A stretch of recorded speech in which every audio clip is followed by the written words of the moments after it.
They are my two family cats, Coffee and Cookie. They've been with me for 15 years. Sometimes, I just can't help thinking, what if they just gone all of a sudden? This is Coffee. She got plain dark brown coat. She's a noisy queen who's always meow for food, meow for snacks, and meow for attention. And she always get what she wants. You just can't help. Whenever I try to open my laptop and start working, she would walk on it and ask for attention.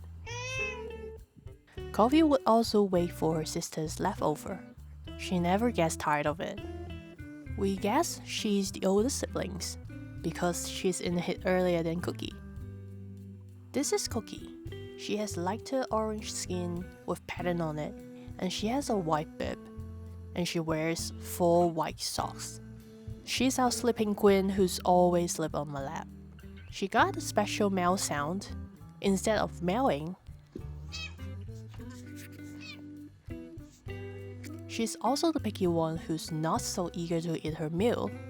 It takes some time to feed her wet food because we need to find the right time, right space, and right atmosphere for her to eat. And this could change every time.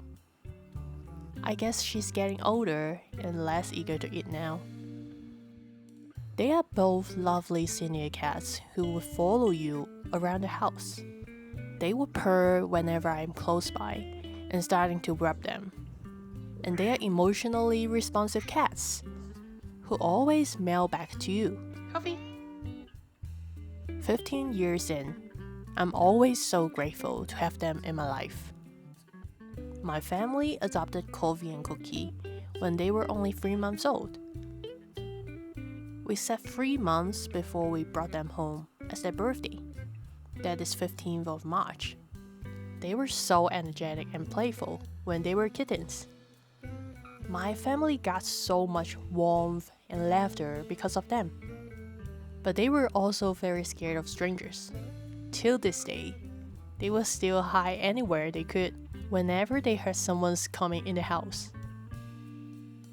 They have always been healthy, and seems like I have nothing to worry about. Not until Cookie starts refusing to eat her wet food. I got so worried and can't stop thinking she could leave us anytime. We monitored her routine and found that she still eats her dry food. That's the good news, because she's probably just being picky. So we've tried many different wet food, different brands, different tastes, different textures. I've also tried microwaving the wet food. Add warm water with it, keeping a safe eating area for her. Fortunately, we found the one that she's willing to eat till now. And I'm so grateful with that. But I could feel she's getting older, because she seems to have weaker sense of smell now. That's why she won't run for her meal like she used to be.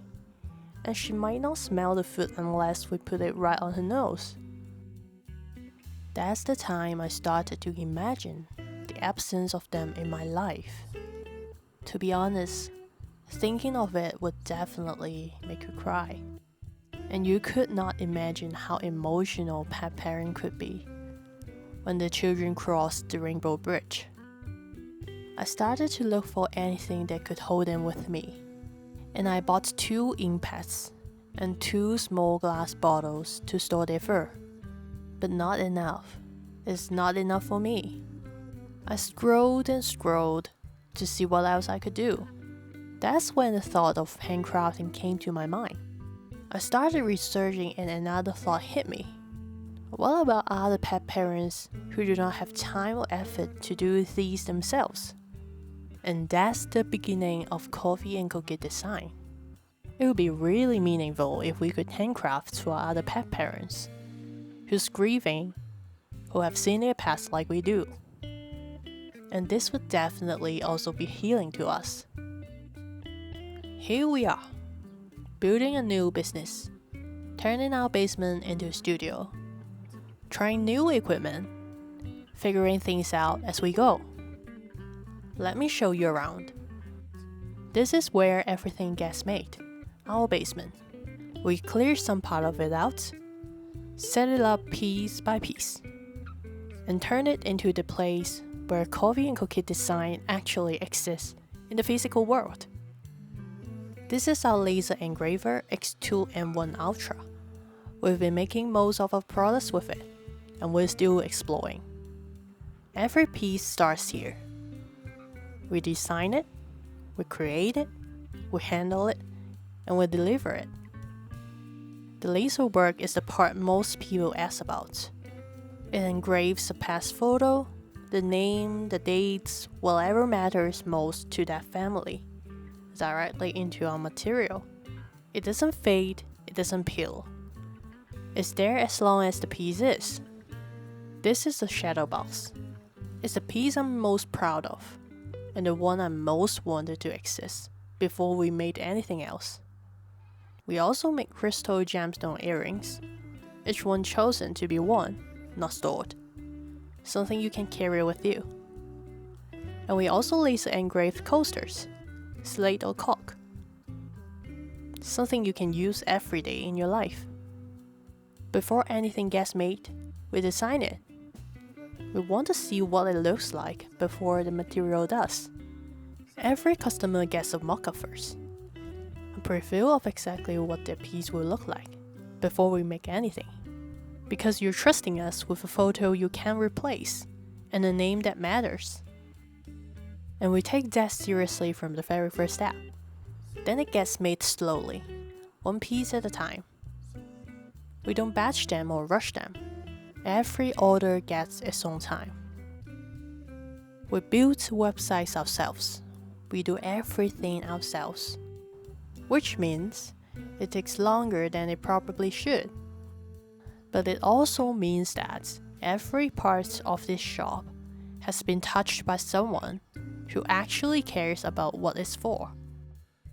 At the end of every day, coffee and cookie are still here. And I know, in the way you eventually have to know, that won't be true forever. Coffee and cookie design exists because of that feeling. Not the grief itself, but the love underneath it. The love that makes the grief make sense.